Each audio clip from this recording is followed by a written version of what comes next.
Krishna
ईशोपनिषदे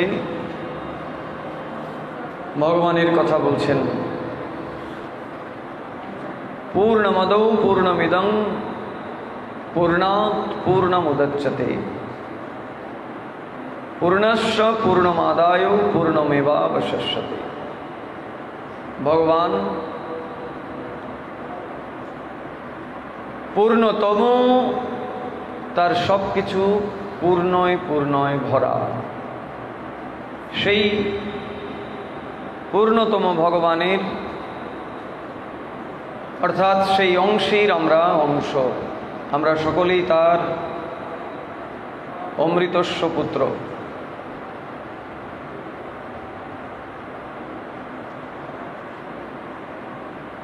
तारपरेও आमादेर अपूर्णता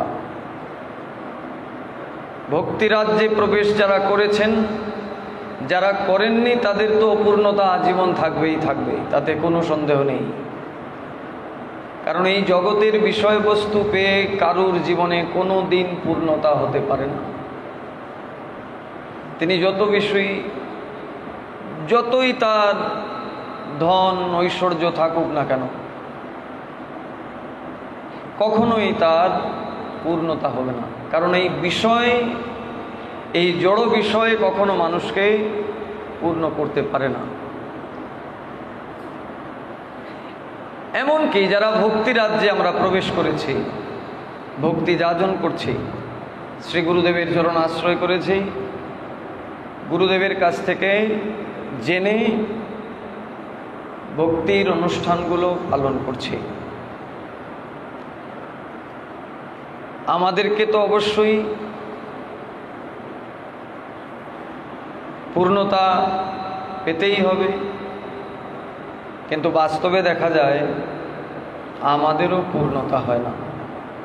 যারা ভক্তি রাজ্যে আসেননি তাদের তো কোনো কালেই হবে না। আমরা যারা ভক্তি রাজ্যে এসেছি আমাদেরও হয় না। কেন হয় না সেই দিকে আজকে আমরা একটু আলোকপাত করব। ভক্তির জন্মমূল কোথায়? ভক্তিটাকে একটি বৃক্ষের সাথে তুলনা করেছেন। ভক্তি বৃক্ষ। এই ভক্তি বৃক্ষ আমাদেরকে কি দান করবে? ভগবানকে দান করবে। যে ভগবানকে পেলে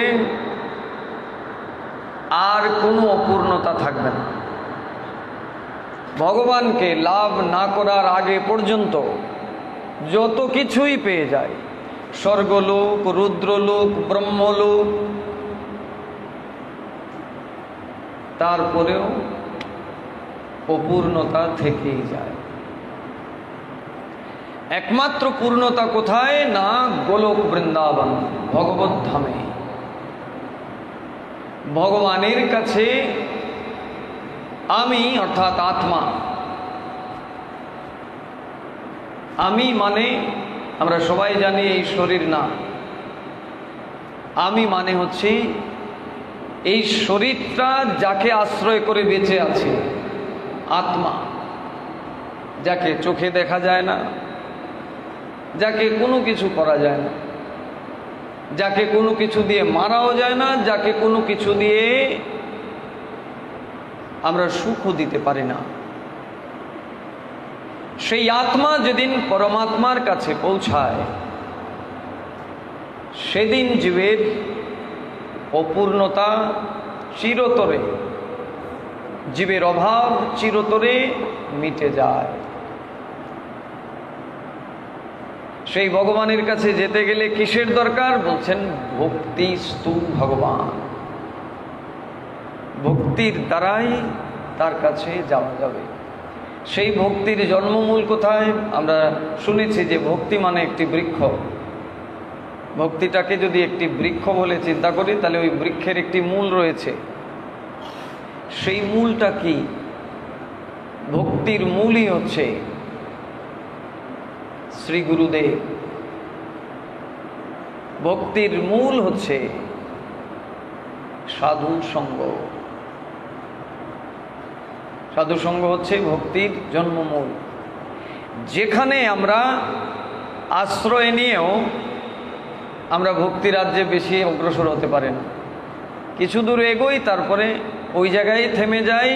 আবার কোথাও কোথাও দেখা যায় যতটুকু এগিয়েছিলাম দীর্ঘদিনে, খুব তাড়াতাড়ি আবার ওইখান থেকে একদম শূন্যতে নেমে আসি।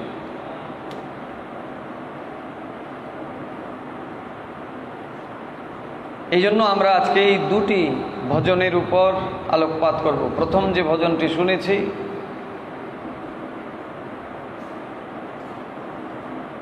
প্রেম ধর্মের আচার্য শ্রীপাদ নরোত্তম ঠাকুর মহাশয়, তিনি তার অনুভূতির কথা ব্যক্ত করেছেন এই কীর্তনে। এই ভজনে শ্রী গুরুদেবের চরণকে আশ্রয় করেছেন। কেমন করে আশ্রয় নিতে হয়, কেমন করে তাকে বরণ করতে হয় নিজের জীবনের সাথে, সেটি এই কীর্তনের প্রত্যেকটি অক্ষরে অক্ষরে আমাদের কাছে বুঝানোর প্রয়াস করেছেন। এটি একটি ভজন, এবং আর একটি ভজন আমরা শুনলাম প্রেমানন্দের। প্রভু প্রেমানন্দ মহাপ্রভুর অত্যন্ত প্রিয় পার্ষদ, তিনি তার ভজন থেকে আমাদেরকে অনুভূতি করাচ্ছেন। তাই আসুন ভক্তবৃন্দ, আমরা দেখি আমাদের ত্রুটিগুলো কোথায়। কারণ ভক্তি নিয়ে আমরা এসেছি এবং সেই ভক্তির সাথে সংযুক্ত হয়েছেন শ্রী গুরুদেব। জন্মসূত্রে ভক্তি নিয়ে এসেছি, ভক্তি ছাড়া কারুর জন্ম হয়নি। জন্ম হয়েছে মানে ভক্তি নিয়ে এসেছে, কিন্তু ওই ভক্তিটা শুদ্ধ নয়, অশুদ্ধ ভক্তি, মিশ্র ভক্তি। এই ভক্তি থাকা অবস্থায় শ্রী গুরুদেব আমাদের কাছে এসেছেন, আমরা তার চরণে আশ্রয় নিয়েছি। এবার আমরা ভক্তি রাজ্যে অবশ্যই অগ্রসর হব। কেন অগ্রসর হতে পারছি না, সেই মীমাংসাই দিচ্ছেন নরোত্তম ঠাকুর মহাশয়। আজকে এই পুরুষোত্তম মাসে এই একাদশী তিথিতে আমরা প্রয়াস করি আমাদের যে অভাবগুলো রয়েছে অন্তত কিছুটা হলেও সেই অভাব থেকে যেন বেরিয়ে আসতে পারি। একাদশ ইন্দ্রিয়কে ভগবত সেবায় লাগানোর জন্যই হচ্ছে একাদশী তিথি পালন। তার মধ্যে শ্রেষ্ঠ ইন্দ্রিয় মন, বলছেন বায়ুর চাইতেও দ্রুত গতিতে চলে, সাইক্লন। তার কি গতি? তার চাইতে অনেক বেশি গতি মনের। যে মন কৃষ্ণ ভক্তের সঙ্গ করছে, মুহূর্তের মধ্যে বিষয় চিন্তা করে ফেলছে, মুহূর্তের মধ্যে পাপ সঞ্চয় করছে। সেই মনকে কিসের দ্বারা ভগবত চরণে লাগানো যাবে? যে প্রশ্নটি স্বয়ং অর্জুন করেছিলেন শ্রীকৃষ্ণকে, চঞ্চল মনঃ কৃষ্ণ বলবদৃঢ়ম, বলছেন এই মনের বল এত বেশি যে তুমি আমায় এত এত উপদেশ করছো, তারপরেও মনের শক্তি এত বেশি যে আমাকে তোমার কাছ থেকে সরিয়ে নেয়। তুমি আমার সামনে দাঁড়িয়ে আছো, তুমি আমার সাথে কথা বলছো, অথচ মুহূর্তের মধ্যে এই চঞ্চল মন আমাকে তোমার কাছ থেকে সরিয়ে নেয়। সেই মনকে কিসের দ্বারা আমরা ভগবানের সেবায় লাগাবো? সেই কথাই বলছেন নরোত্তম ঠাকুর। শ্রী গুরু চরণ পদ্ম কেবল ভকতি সদ্ম বন্দময়ী সাবধান মতে। কেবল কেবল ভক্তি, অর্থাৎ এখান থেকেই ভক্তি লাভ করবে জীব, নিশ্চিত করে বলছেন। শ্রীগুরু চরণ পদ্ম কেবল ভকতি সদ্ম বন্দময়ী সাবধান মতে। এই জায়গায় আমাদের প্রথম একটি অপরাধ হয়। প্রথম অপরাধটাই আমরা গুরুচরণে করি, ধীরে ধীরে এই অপরাধ যখন বাড়তে থাকে, সাধুদের চরণে অপরাধ করি, তারপরে ধীরে ধীরে ভক্তির থেকে আমার চিরতরে বিদায় হয়ে যায়। এই জায়গাগুলোতে আমাদের সাবধান হতে হবে। বারবার ঠাকুর মহাশয় এই কথাই বোঝাতে চাইছেন। এই ভজনের মধ্যে সব কিছু বলা রয়েছে। এক একটি অর্থ, একটি শব্দ যদি কেউ হৃদয়ঙ্গম করতে পারে, তার জীবনের পুরোপুরি পরিবর্তন হয়ে যাবে। বিষয় আমাদেরকে কখনোই আমাদের অপূর্ণতা মিটাতে পারবে না। এখান থেকে আমাদেরকে উঠে যেতে হবে কোথায়? ভগবানের কাছে। সেই ভগবানের কাছে কে নিয়ে যাবেন? একমাত্র একজন, তিনি হচ্ছেন গুরুদেব। যে গুরুদেবের চরণ আশ্রয় করে আমরা অল্প একটু আধটু সাধনা করছি। আজকে এখানে আমরা জাগরণ করছি, অনেকে পুরুষোত্তম ব্রত পালন করেছেন, শাস্ত্রে যেভাবে নির্দেশ করেছেন, প্রয়াস করেছেন ওইভাবেই করতে।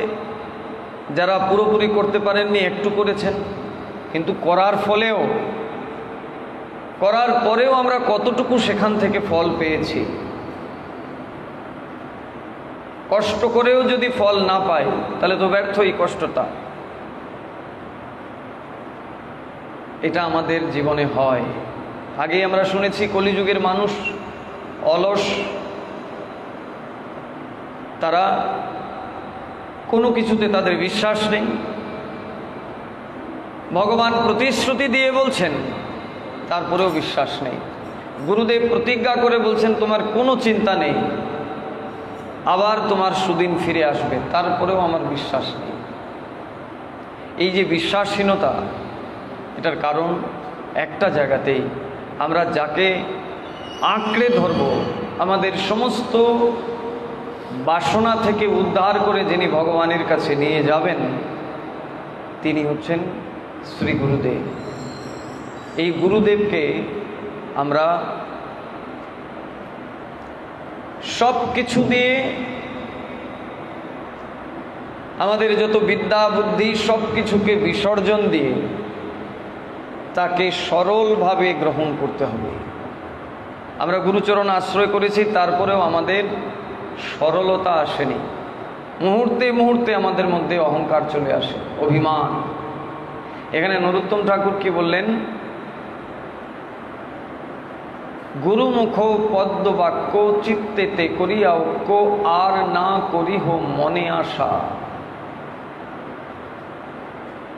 দৃঢ়তার সহিত বলছেন যে গুরুদেব যা বলছেন সেটিকে বেদ বাক্য বলে মেনে নিতে হবে। চিত্তেতে করিয়া ঐক্য আর না করিহ মনে আশা, মনের মধ্যে অন্য কোনো আশা আনাই যাবে না। তিনি যেটি বলছেন সেটি সত্য, সেটি কোনোভাবেই মিথ্যা হতে পারে না। এই দৃঢ়তা, এই বিশ্বাসটাকে আনতে হবে হৃদয়ে। শ্রীগুরু চরণের অতি এই সে উত্তম গতি, যে প্রসাদে পুরে সর্ব আশা। তার আশীর্বাদ হলে আমাদের কোনো কিছুর আর অভাব থাকবে না। যত রকমের অভাব রয়েছে, যত রকমের অপূর্ণতা রয়েছে, সব অপূর্ণতা কেটে যাবে এবং আমরা আমাদের চরম গন্তব্যে পৌঁছাব।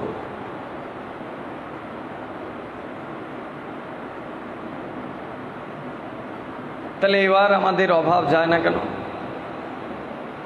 যেখানে ঠাকুর মহাশয় বলছেন যে প্রসাদে পুরে সর্ব আশা, বদ্ধজীবের যত রকমের আশা রয়েছে মনের মধ্যে, জাগতিক আশা, পারমার্থিক আশা, সব কিছু পূর্ণতা পায় একজনের সেবার দ্বারা। ভগবান অনেক দূরে, ভগবান ধরা ছোঁয়ার বাইরে। এই ভগবানকে যিনি আমাদের সাথে সংযুক্ত করবেন, পরমাত্মাকে যিনি আমার কাছে নিয়ে আসবেন, তিনি গুরুদেব।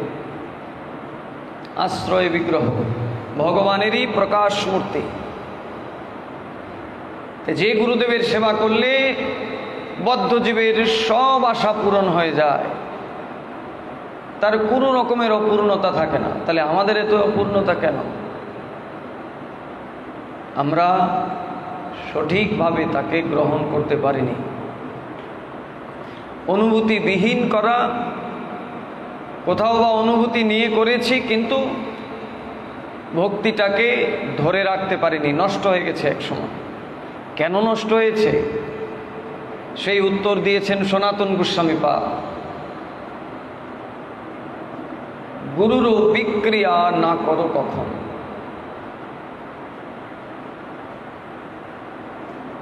গুরুদেবের আচরণের যে বিক্রিয়াগুলো আছে, বিকারগুলো রয়েছে, সেটা সাধারণ জীব কখনো বুঝতে পারবে না। একজন শিষ্য তার ক্ষুদ্র বুদ্ধির দ্বারা গুরুদেবের আচরণের বিচার করতে পারবে না।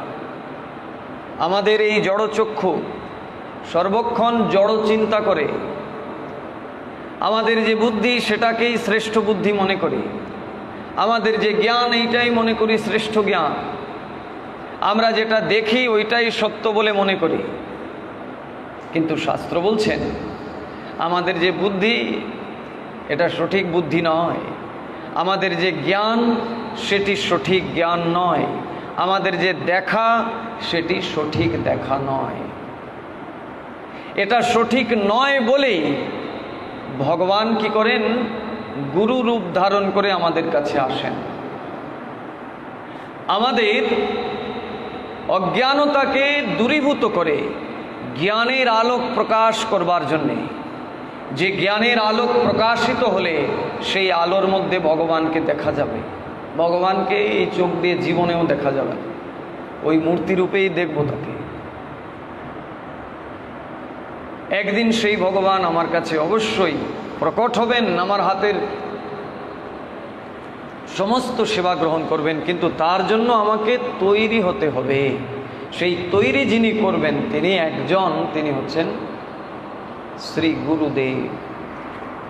সেই গুরুদেবকে ঠাকুর মহাশয় যেভাবে গ্রহণ করেছেন, আমাদেরকে যেভাবে আদেশ করেছেন, সেইভাবেই তাকে চিন্তা করতে হবে। যেখানে আমাদের অনেক ত্রুটি রয়ে গেছে, নিজেরাই নিজেদেরকে প্রশ্ন করি, উত্তর নিজেদের কাছেই পেয়ে যাব। গুরুদেবের চরণে যে অচলা ভক্তি আমাদের থাকা দরকার, সেই ভক্তি আমাদের নেই। আমরা মুহূর্তের মধ্যে ভুলে যাই আমাদের পূর্ব অবস্থানের কথা। আমরা গুরুচরণে আসবার পূর্বে আমাদের যে অবস্থানটা ছিল সেটা কি জায়গায় ছিল, আর আশ্রয় নেওয়ার পরে এখন আমাদের অবস্থান কোথায়, এটা আমরা ভুলে যাই। ভুলে যাই কেন? এই মন আমাদেরকে ভুলিয়ে দেয়। মন সর্বক্ষণ বিষয় চিন্তা করে, মনের মধ্যেই সব কিছু, কপটতা, মিথ্যা, পরশ্রী কাতরতা।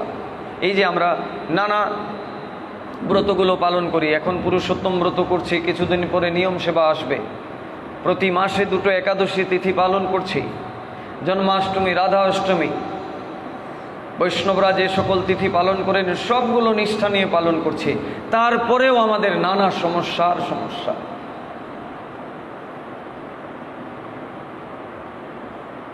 কারণ আমরা সরল হতে পারিনি। আমাদের নিষ্কপট ভক্তি এখনো হয়নি। মহাপ্রভু অতি সহজ সরলভাবে বললেন, নিরপরাধী নাম লইলে পায় প্রেম ধন। অপরাধ শূন্য হয়ে যদি ভগবত সেবা করি, ভগবানের চিন্তা করি, তবে সর্বসিদ্ধি লাভ হবে। আমরা যা কিছু করছি এটা পাপ মিশ্রিত কর্ম, অপরাধ মিশ্রিত কর্ম। কঠিনভাবে ব্রত করছি, কঠিনভাবে তিথিগুলো পালন করছি, কিন্তু তারপরেও নানা রকমের কপটতা আমাদেরকে আশ্রয় করে রাখে। আমরা কিছুদিন একটু হরিনাম করি, কিছুদিন একটু সাধুসঙ্গ করার পরেই নিজেকে অনেক বড় কিছু ভেবে বসি, আর যখনই নিজেকে বড় ভেবে বসি তখন শিষ্টাচার থেকে দূরে সরে যায়। একজন মানুষ যখনই নিজেকে নিজের মনে এই রকমের পোষণ করবে যে আমি জেনে গেছি, তার জীবনের সব কিছু শেষ হয়ে গেল। এই ভগবত রাজ্যে কখনোই নিজেকে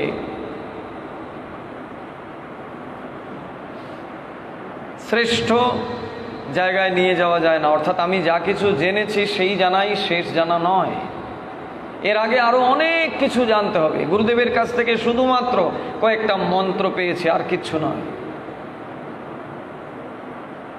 অনেক কিছু রয়েছে যেগুলো ধীরে ধীরে ধীরে ধীরে আমার ভজনের দ্বারা, আমার সরলতার দ্বারা আমি গুরুদেবের কাছ থেকে নেব। অন্য কেউ দেবে না এটা।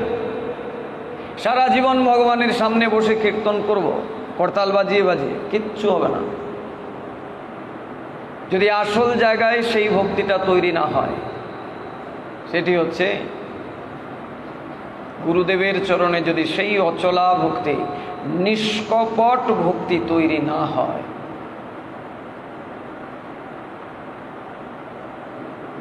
তাহলে হবে না। পুরুষোত্তম ব্রত করছি, একাদশী তিথি পালন করছি, অন্যকে হিংসা করছি, শেষ সব। যা কিছু কামিয়েছিলাম, যখনই এই হিংসা প্রবৃত্তি মনের মধ্যে আসলো, সব শেষ। যা কিছু পুণ্য একটু কামিয়েছিলাম, সুকৃতি, পুরুষোত্তম ব্রত পালন করা মানে প্রতি মুহূর্তে মুহূর্তে সুকৃতি তৈরি হওয়া, পুণ্যের চাইতে অনেক উপরের কথা। আমরা জেনেছি কি যে অন্যান্য মাসে সাধনার দ্বারা যে পুণ্য হয়, পুরুষোত্তম মাসে সেই সাধনাই 1000 গুণ বেশি পুণ্য দান করে। বৈশাখ, জ্যৈষ্ঠ, আষাঢ়, শ্রাবণ, অন্যান্য যে মাসগুলো রয়েছে, অন্যান্য মাসগুলোতে সাধনার দ্বারা যে পুণ্য হয়, যে সুকৃতি আসে, পুরুষোত্তম ব্রতে সেই পুণ্যের কর্ম করলে জীব 1000 গুণ বেশি ফল পায়। সেই চিন্তা করে আমরা অনেকে ভজনটাকে সঠিকভাবে করার চিন্তা করি, পুরুষোত্তম মাসে করছিও বটে, কিন্তু করতে করতে এক সময় আরেকজনকে হিংসা করছি, পরছিদ্র অন্বেষণ করছি, ছিলাম সব নষ্ট করে ফেললাম। এই জায়গা থেকে আমাদেরকে পুরোপুরি বেরিয়ে আসতে হবে। নিজের জীবনের দিকে যদি একবার ফিরে দেখি, প্রত্যেকে আমরা যারাই আছি, যারা উপরে বসে আছি, যারা নিচে বসে আছি, সবাই যদি নিজেকে শুধু বিবেচনা করি, দেখবেন নিজের দোষ যদি দেখতে চান, দোষে দোষে ভরা। গুণের কোনো কিছু খুঁজে পাবেন না, অথচ আমরা উল্টোটা ভেবে বসে নিয়েছি। আমরা নিজেদের মধ্যে কোনো দোষ খুঁজে পাই না। দুর্যোধনত্ব আমাদের সবার মধ্যে। হরিবল। দুর্যোধনত্ব আমাদের সবার মধ্যে, যার ফলে ভালো কাজ করেও ফল পায় না। ওই জায়গা থেকে বের হয়ে আসতে হবে। শ্রী গুরুদেব যখনই আমাদের কাছে আসেন বারবার আমাদেরকে এই জায়গায় ধরা, প্রতিনিয়ত এটাই বোঝাতে চান, কাহারও না করে নিন্দা, কৃষ্ণ কৃষ্ণ বলে অজয় চৈতন্য সেই জিনিবে কহেলে। এই একটি শ্লোকের মধ্যে থাকেন, প্রতিনিয়ত আমাদেরকে বোঝান, কিন্তু আমরা এটাকে শুনি বটে। ওই যে আজকে কথা প্রসঙ্গে শুনেছিলাম যে যখনই আমরা সাধুসঙ্গ করি তখন কিছুক্ষণের জন্যে আমাদের মনের মধ্যে অনুশোচনা কাজ করে যে আমরা কত কিছু করে ফেলছি, যে কর্মের দ্বারা আমরা পাপ সঞ্চয় করছি, জেনে না জেনে এগুলো করছি, আর কোনো দিন করব না। কিন্তু অল্প কিছু সময় যাওয়ার পরেই সব ভুলে যায়। একাদশী তিথি মানে সাধুসঙ্গ, মানে রিচার্জ করা, ভক্তিটাকে আবার টেনে জায়গায় নিয়ে আসা। নানা পাপ চিন্তার দ্বারা, অন্যের চরণে অপরাধের দ্বারা যে ভক্তিটা চলে গেছিল সেই ভক্তিটাকে আবার জায়গায় দাঁড় করানো। সেই জায়গায় সকলকে সঠিকভাবে আসতে হবে ভক্তবৃন্দ। গুরুদেব একটি মনুষ্য শরীর নিয়ে আমাদের কাছে আসেন এবং এসে আমাদের মতো করেই আমাদের সাথে চলেন, কিন্তু আমাদেরকে তাকে চিন্তা করতে হবে তিনি অপ্রাকৃত জগৎ থেকে এসেছেন, এই জগতের সাথে তার কোনো সম্পর্ক নেই। গুরুরও বিক্রিয়া যদি দেখো কখন, সনাতন গোস্বামী পাদ বলছেন গুরুর আচরণের মধ্যে যদি কোনো বিক্রিয়া দেখো, যেটি তোমার চোখে লাগছে যে গুরুদেব এই যে কাজটি করলেন এটি একদম অনৈতিক কাজ, সনাতন গোস্বামী পাদ বলছেন গুরুরও বিক্রিয়া যদি দেখো কখনো, তথাপি তার বিচার আমি করতে পারবো না। আমাকে নানাভাবে তিনি পরীক্ষা করবেন, কারণ তিনি যে বস্তুটা আমাকে দেবেন সেটা তো আর কেউ দিতে পারবে না, এমনি এমনি দিয়ে দেবেন। তার জন্য অনেক কিছু, অনেকভাবে নিজেকে তৈরি থাকতে হবে এবং নানা কিছু সামনে আসবে। তিনি নানাভাবে আমাদেরকে দেখবার প্রয়াস করবেন যে আমাদের ভক্তিটা কোন জায়গায় পৌঁছেছে। নানা পরীক্ষা নিতে নিতে নিতে নিতে নিতে নিতে যখন আমি সমস্ত পরীক্ষায় উত্তীর্ণ হব তখন সব কিছু পেয়ে যাব। ওইখান থেকেই পাওয়া হবে, অন্য কোথাও নয়। শুনতে কষ্ট লাগবে কিন্তু এটা বাস্তব কথা। ভগবানের ওইখানে বসে কিচ্ছু পাওয়া যাবে না। ভগবানের সব কিছু যার কাছে রয়েছে তিনি হচ্ছেন গুরুদেব, গুরু মহারাজ। তার কাছ থেকে সব কিছু আমাদের নিতে হবে। নিতে গেলে বলছেন একটি বালকের মতো, শিশুর মতো সরল হতে হবে। গুরুদেবের বাক্যকে বেদ বাক্য মানতে হবে। গুরুমুখ পদ্ম বাক্য চিত্তেতে করিয়া অঙ্ক, আর না করিহ মনে আশা। আমরা কি এটা করি?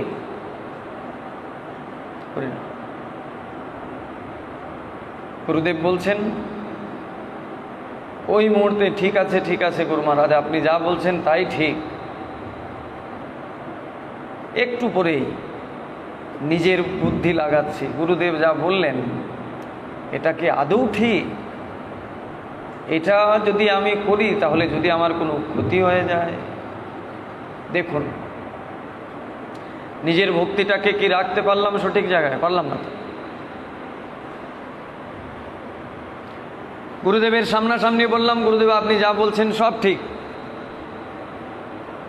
কিন্তু একটু পরেই আবার নিজের সাথে নিজে কথা বলছি যে যদি এটা করি তাহলে বিরাট বড় আমার একটা ক্ষতি হয়ে যেতে পারে, দরকার নেই। তাহলে ঠাকুর মহাশয় যে আমাদের আদেশ করেছিলেন, গুরুমুখ পদ্ম বাক্য চিত্তেতে করিয়াও কো আর না করিও মনে আশা। তাহলে আমাদের মনে অন্য আশা জন্মালো কেন? এই জন্যই জন্মিয়েছে, কারণ আমাদের বিশ্বাসটা গাঢ় নয়। এই বিশ্বাসটাকে গাঢ় তৈরি করতে হবে। ভগবানের প্রত্যেকটি কথাকে ভগবানের ভক্তগণ, ষড়গোস্বামীগণ, মহাপ্রভুর পার্শ্বদগণ যে কথাগুলো বলেছেন, এই কথার মধ্যে তাদের কোনো স্বার্থ ছিল না। প্রত্যেকটি কথা, প্রত্যেকটি শব্দ আমাদের মঙ্গলের জন্য করেছেন তারা। নরোত্তম ঠাকুর এখানে যা যা বলেছেন, এগুলো প্রত্যেকটি আমাদের গ্রহণীয়। এখানে কোনো বিচার করার জন্য বলেননি। কীর্তনগুলো আমরা শুনি, গাই, কিন্তু তার ভেতরে প্রবেশ করতে পারি না। জীবনে অনেক অনেক জন্মের স্বীকৃতি থাকলে তবেই একজন সৎ গুরুর সান্নিধ্য লাভ করা যায়। ইচ্ছে করলেও যাওয়া যাবে না ওখানে। যদি আমি ইচ্ছাও থাকে যে একজন সদ্গুরুর কাছ থেকে দীক্ষা নেব, যদি পূর্বজন্মে কোনো সেই সংস্কার না থাকে, স্বীকৃতি না থাকে, তাহলে হবে না। ওই সহজিয়া গুরুর পাল্লায় পড়ে যাব, জীবনটাই শেষ হয়ে যাবে। যারাই আমরা এসেছি শ্রী গুরুদেবের চরণে, তাতে কোনো সন্দেহ নেই আমরা পূর্ব জন্মে কোনো না কোনো এমন সৎকর্ম করেছিলাম, যে সৎকর্মের কারণে শ্রী ভগবান একজন সত্যিকার মাধ্যমকে আমাদের কাছে পাঠিয়েছেন। আমরা শ্রদ্ধাপূর্বক বিশ্বাসের সহিত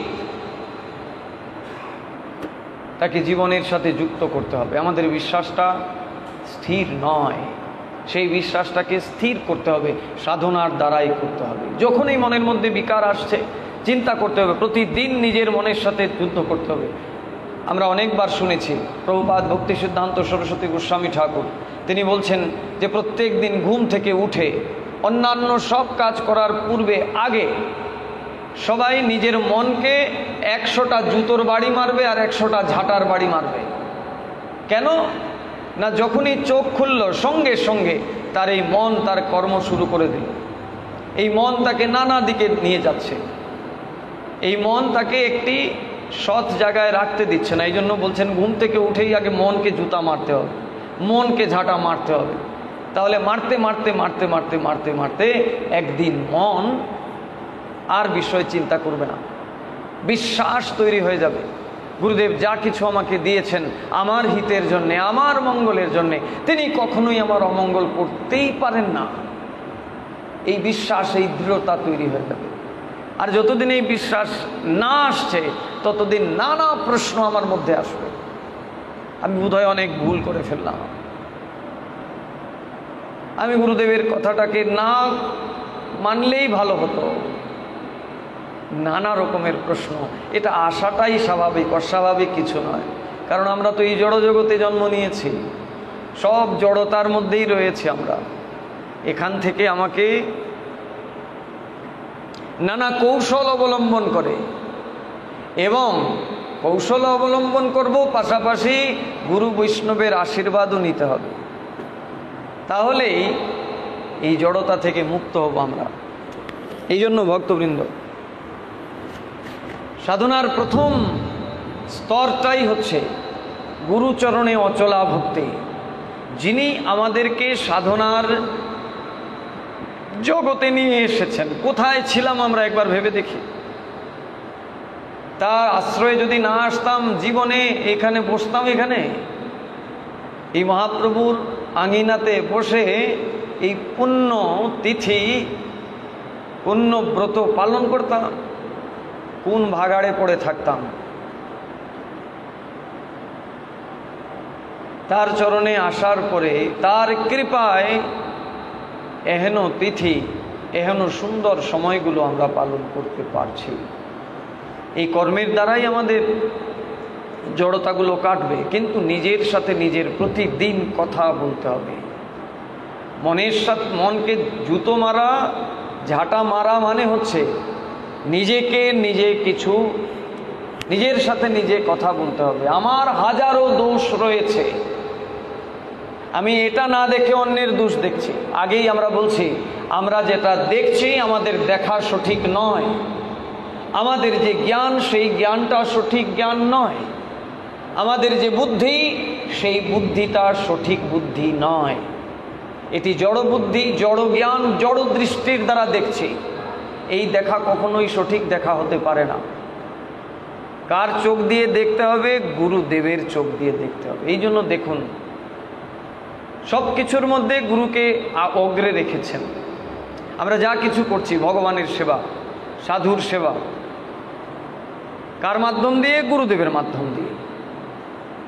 কেন না? তিনিই পারেন আমার এই বস্তুটা ভগবানের কাছে লাগিয়ে দিতে। আমি দিলে সেটা লাগবে না। কেন লাগবে না? কারণ আমি যে দিচ্ছি এর মধ্যে অভিমান রয়েছে, অহংকার রয়েছে, নির্মল ভক্তি নেই এখানে। ভক্তিও আছে, কপটতাও আছে। যেখানে কপটতা আছে সেখানে ভগবান নেই। ভগবান কোথায়? যেখানে সরলতা সেখানে ভগবান। তাই জন্য আমরা প্রত্যেক দিন নিজের সাথে নিজেকে সময় দিতে হবে। আমাদের যে ত্রুটিগুলো রয়েছে সেই ত্রুটিগুলো থেকে ধীরে ধীরে ধীরে ধীরে যেন বেরিয়ে আসতে পারি। প্রতিদিন ঘুম থেকে উঠে শ্রী গুরুদেবের কাছে একটাই প্রার্থনা করতে হবে, জড় বিষয় বাদ। যারা গুরুদেবের কাছে, ভগবানের কাছে জড় বিষয়ে চিন্তা করেন, জড় বিষয়ে প্রার্থনা করেন, শাস্ত্র বলছে এরা মূর্খ। কেন মূর্খ? না, যারা সদ্গুরু চরণ আশ্রয় করেছেন তারা জড় বস্তু আপনা আপনি পেয়ে যাবেন। এটা পাবেনই পাবেন, চাইতে হবে না। কারণ এইগুলো দেবার জন্যই তিনি এসেছেন। জড় বস্তু তো দেবেনই দেবেন, যেটা এই জগতে আর কেউ দিতে পারে না। সেই পরমা ভক্তি, পারমার্থিক পরম ভগবানকে তিনি দিয়ে দেবেন। তিনি হচ্ছেন গুরুদেব। সেই গুরুদেবের প্রতি আমার ভক্তি বাড়াতে হবে প্রতিনিয়ত। এটা যেন কমে না যায়। এটা কমে যাবে কারণ গুরুদেব ভগবান নানাভাবে আমার পরীক্ষা করবেন। বড় বড় ঋষি মহাত্মাদের পরীক্ষা করেছেন, তারা পরীক্ষায় পরাজিত হয়েছেন। আমরাও পরাজিত হওয়াটাই স্বাভাবিক। কিন্তু যখনই আমি নিজের মধ্যে নিজে কথা বলবো, জানবো যে না আমি তো ভুল করে ফেলেছি, সঙ্গে সঙ্গে তার চরণে প্রণত হতে হবে। আমরা যখন তার প্রণাম মন্ত্র উচ্চারণ করি তখন আমরা কি দেখি? প্রণাম মন্ত্রে কি বলা রয়েছে? ক্ষমা, ধৈর্য, শিরোমণি।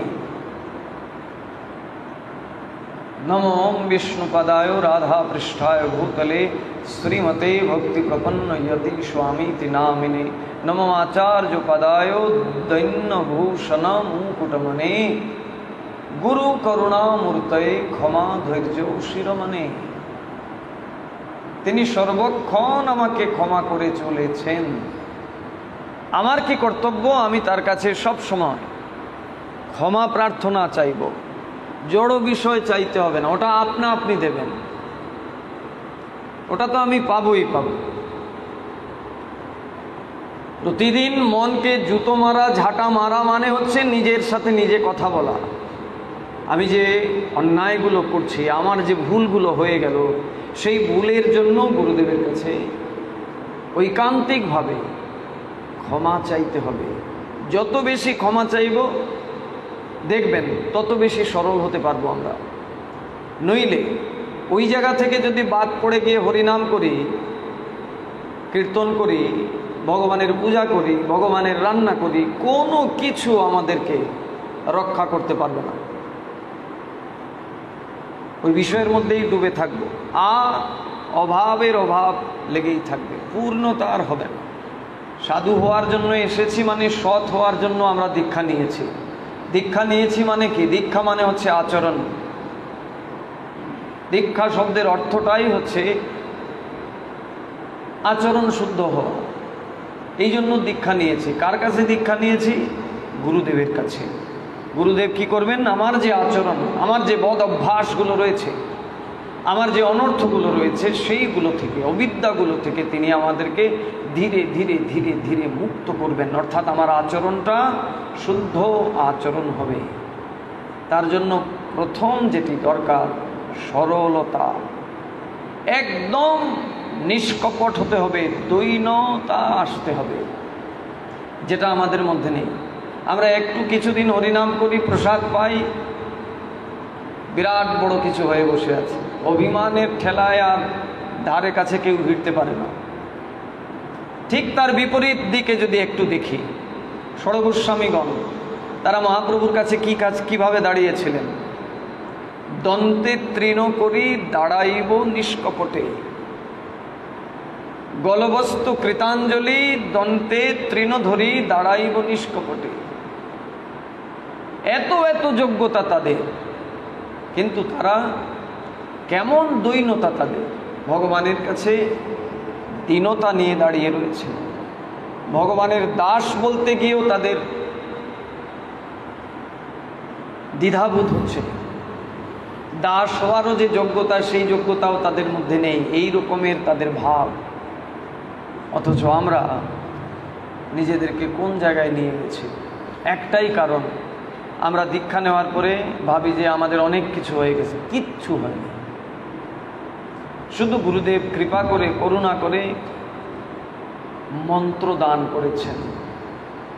এই মন্ত্রগুলো যাজন করলে সংসার বাসনা থেকে ধীরে ধীরে ধীরে ধীরে আমি মুক্ত হব। দিন রাত যে সংসার নিয়ে শুধু পড়ে আছে, সংসার ছাড়া কিচ্ছু বুঝি না, বিষয় ছাড়া কিচ্ছু বুঝি না।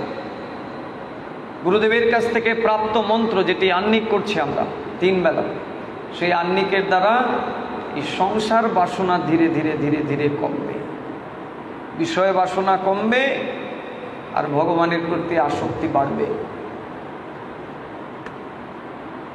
এইটুকু হবে। কিন্তু গুরুদেবের কাছে যে পূর্ণতম বস্তুগুলো রয়েছে, সেটি আমাকে সাধনার দ্বারা, সরল ভক্তির দ্বারা নিতে হবে। নিষ্কপটভাবে তাকে সব কিছু দিয়ে দিতে হবে। পেছনে ফিরে কিছু চিন্তাই করতে হবে না যে আমি যেটি করলাম এটা বোধহয় আমার ভুল হয়ে গেল। হতেই পারে না। গুরুদেব কখনোই আমার অমঙ্গল করতেই পারেন না। এই বিশ্বাসটাকে দৃঢ় করতে হবে। বিশেষ করে সদ্গুরু কখনোই শিষ্যের অমঙ্গল করতেই পারেন না। তিনি সর্বক্ষণ শয়নে স্বপনে চিন্তা করেন, কি করে আমার মঙ্গল হবে। আমার জন্য সর্বক্ষণ ভগবানের কাছে প্রার্থনা করেন। যিনি আমার জন্য ভগবানের কাছে প্রার্থনা করেন, অথচ আমি তাকে ঘিরে কত কিছু মন্তব্য করি, কত কিছু ভেবে বসি। এই জায়গা থেকে আমাদের বেরিয়ে আসতে হবে ভক্তবৃন্দ। ওরে মন ধিক্রে তোমায়, কতেক সুকৃতি ফলে মানুষ উত্তম কুলে। ধন্য কলিযুগ তাতে শ্রীকৃষ্ণ চৈতন্য যাতে প্রকাশিলা নাম মাত্র ধর্ম। চৈতন্য মহাপ্রভুর সেই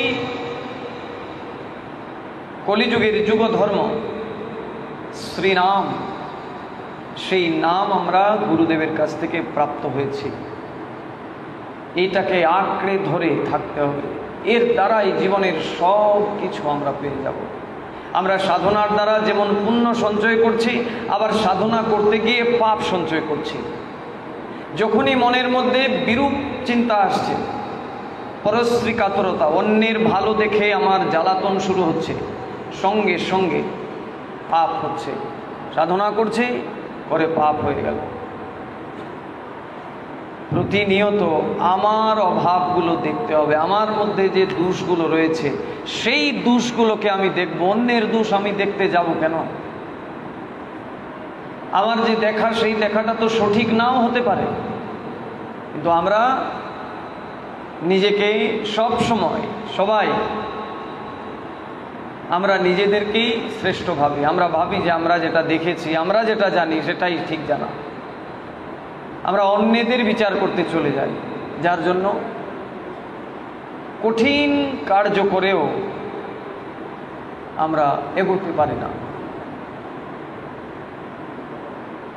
একাদশী নির্জলা করলে, রাত্রি জাগরণ করলে সব কিছু জীব লাভ করে, তার কোনো কিছুর অভাব থাকে না।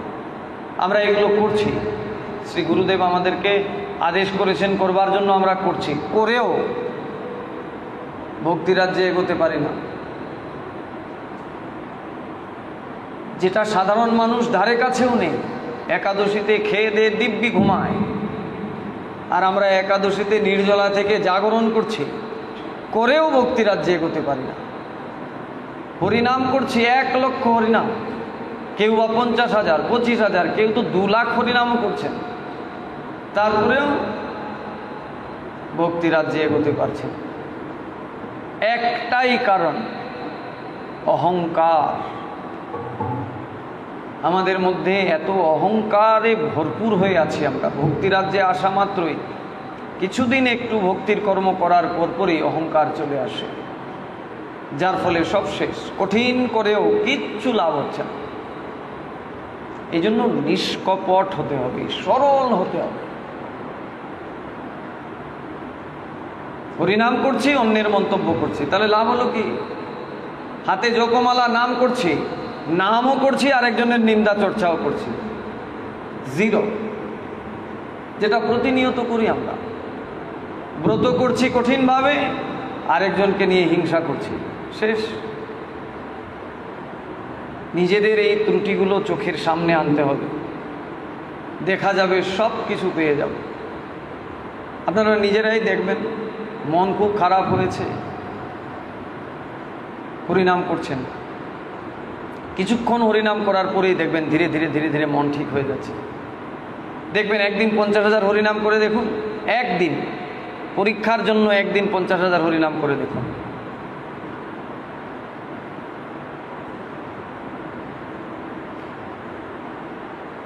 দেখবেন ওই হরিনাম আপনার সুপ্ত কিছু বাসনা ছিল মনের মধ্যে, আগে একটু চিন্তা করেছিলেন শুধু, দেখবেন এটা কোন দিক দিয়ে পূরণ হয়ে গেছে, আপনি অবাক হয়ে যাবেন। কে করলো? ওই হরিনাম। আর ওইটা যদি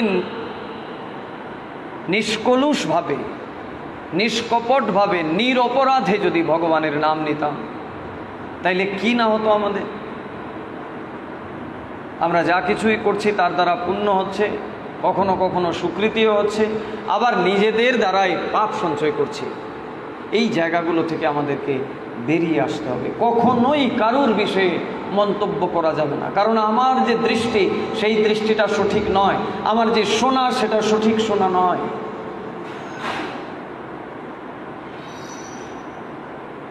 গুরুদেব যে বারবার আমাদেরকে একটি কথা বোঝান যে কারুর নিন্দা করা যাবে না, তারপরেও আমি নিন্দা করছি। গুরুদেব যে এই কথাটা বলছেন, এটা তো তার ব্যক্তিগত কথা নয়, এটা মহাপ্রভুর কথা। মহাপ্রভু বলছেন, যিনি ব্যক্তি নিন্দার কর্ম করেছেন সেই ব্যক্তির নিন্দা করা যাবে না, তারপরেও আমি করছি। তার মানে কি? আমার অভদ্রতা আমাকে ঘিরেই আছে, আমি অভদ্র থেকে মুক্ত হতে পারিনি। এই জায়গাগুলো থেকে বেরিয়ে আসতে হবে আমাদেরকে। কোনোভাবেই কাউকে হিংসা করা যাবে না। মানুষ তো মানুষ, বলছেন কোনো জীবের প্রতি হিংসা রাখতে পারবে না কেউ, কিন্তু আমরা দেখবেন চলার পথে কত কিছু করছি। এগুলোর দ্বারা আমরা গুরু কৃপা থেকেও বঞ্চিত হচ্ছি, সাধুদের কৃপা থেকেও বঞ্চিত হচ্ছি। গুরুদেব সাধুগঞ্জে বারবার আমাকে বোঝান, সেই বোঝানোটা অর্থহীন হয়ে যায়। আমরা সেই জায়গাগুলো থেকে বেরিয়ে আসবো ভক্তবৃন্দ। গুরুদেবের চরণকে আশ্রয় করেছি, দৃঢ়তার সহিত নিতে হবে তাকে। কোনো রকমের চিন্তা মাথার মধ্যে রাখতে হবে না যে আমি যেটি করলাম এটা বোধহয় ভুল হয়ে গেল, গুরুদেবের এই কথাটাকে পালন না করলেই ভালো হতো, গুরুদেবের কথাটাকে অবজ্ঞা করে যাওয়াটাই ভালো। এইগুলো মাথার মধ্যে বিন্দু মাত্র আনা যাবে না। একজনকে গুরুদেব অতিরিক্ত ভক্তি করছেন, ভালোবাসছেন, আমার এটা দেখে হিংসা হচ্ছে, মানে পাপ সঞ্চয় করছি।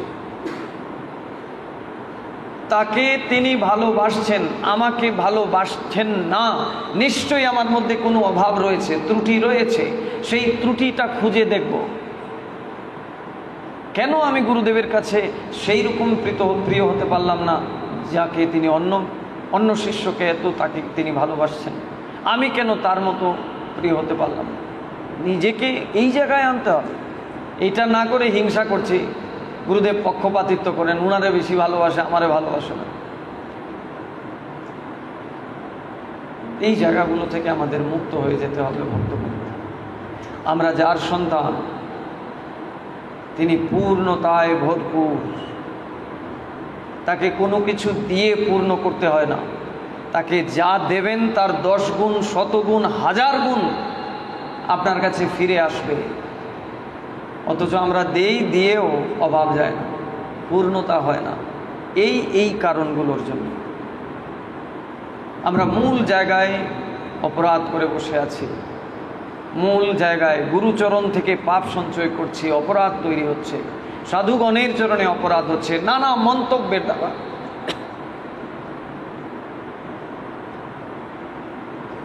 গুরুদেব সাধুগণ তো অনেক ঊর্ধ্বের বিষয়ে, সাধারণ মানুষের, অতি সাধারণ একজন মানুষের বিষয়ে যদি মন্তব্য করি, সেখানেই পাপ হয়ে যায়। আমার প্রতিনিয়ত করছি। এই জায়গাগুলোতে সাবধান থাকতে হবে। কোনোভাবেই মনের মধ্যে কোনো পরশ্রী কাতরতা, কোনো হিংসায় জায়গায় দেওয়া যাবে না। দেখা যাবে সব কিছু সুন্দর, ওরা কখনোই বৃথায় যেতে পারে না। কষ্ট করে যে ব্রত পালন করছি, এই ব্রতের পূর্ণ ফল আমরা পেয়ে যাব। আর মাত্র কয়টা দিন? 4টা দিন রয়েছে। আগামী 17 তারিখ বিশ্রাম হয়ে যাবে পুরুষোত্তম ব্রত। এখনো আরো 4 দিন রয়েছে। নিষ্কপটভাবে, সরল হৃদয়ে গুরু বৈষ্ণব ভগবানের সেবা করুন।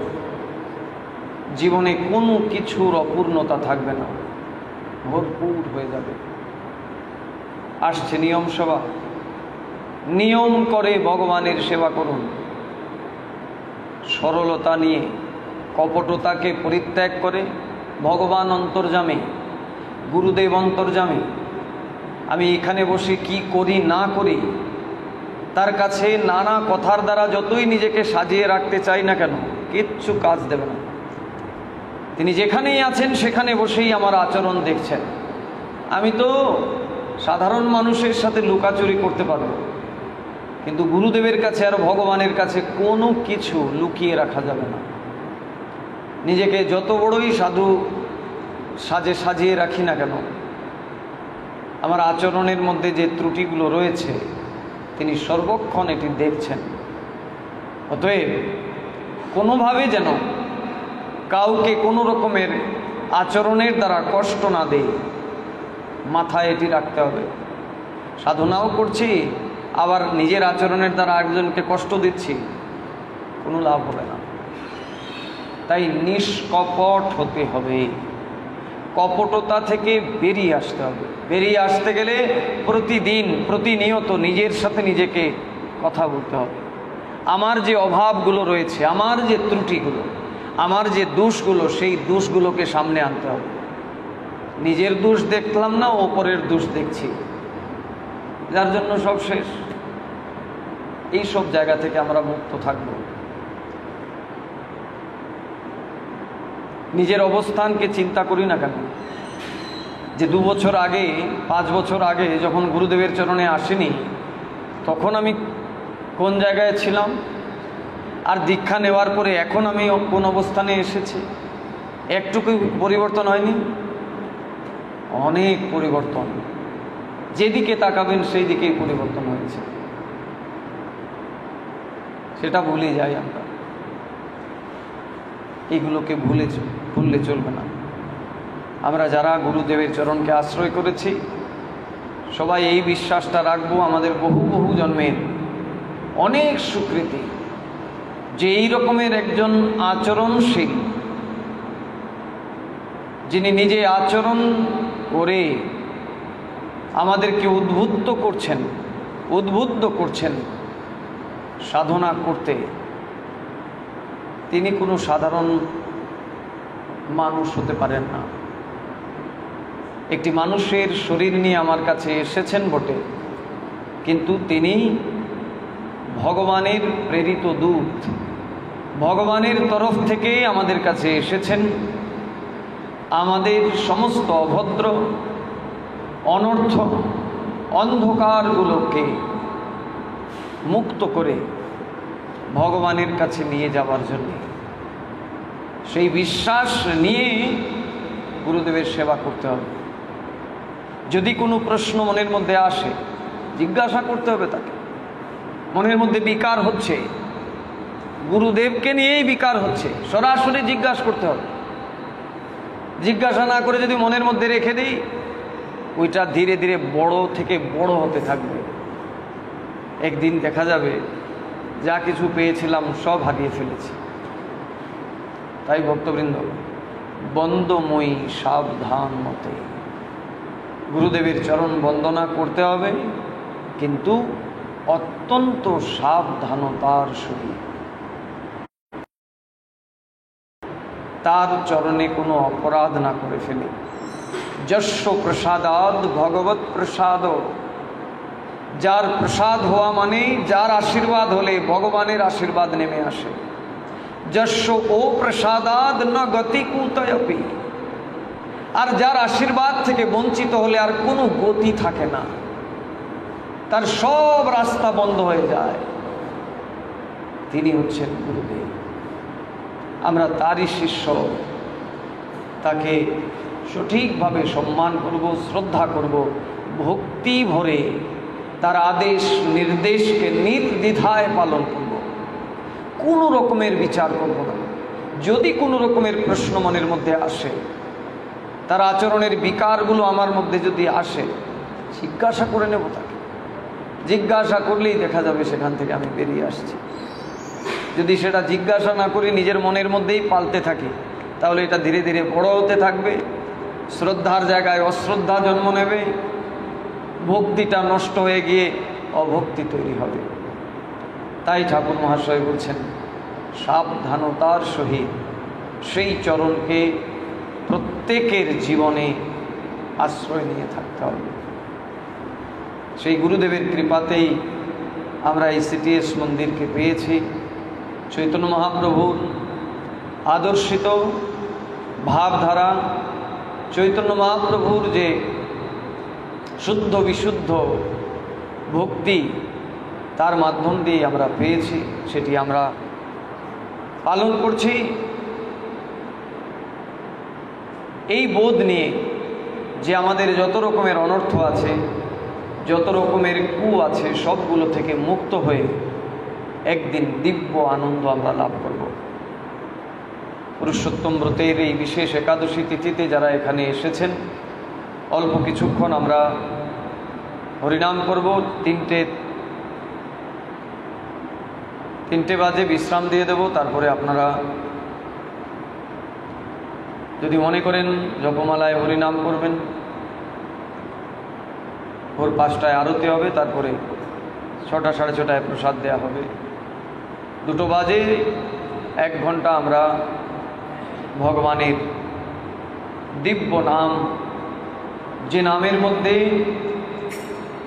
সমস্ত শক্তি ভগবান দিয়ে রেখেছেন, নিয়মিত স্মরণে নো কালহ, যেটা স্মরণ করলেই জীবের দুঃখ দূরে যায়, সেই নাম সাধুর সঙ্গে আমরা উচ্চারণ করব। এর দ্বারাই একাদশী তিথির এই নিশি জাগরণ পালন হবে। আসুন ভক্তবৃন্দ, আমরা সবাই সেই নাম সংকীর্তনের মধ্যে প্রবেশ করি।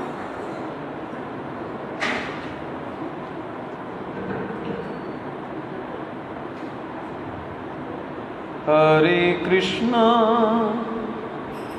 হরে কৃষ্ণ কৃষ্ণ কৃষ্ণ হরে হরে হরে রাম হরে রাম রাম রাম হরে হরে।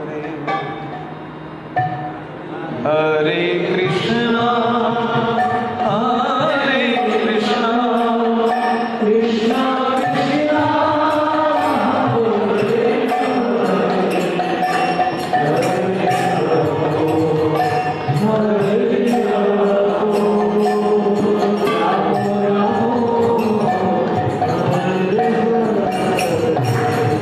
हरे कृष्णा हरे कृष्णा कृष्ण कृष्ण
Hare Krishna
कृष्ण कृष्ण हरे हरे हरे राम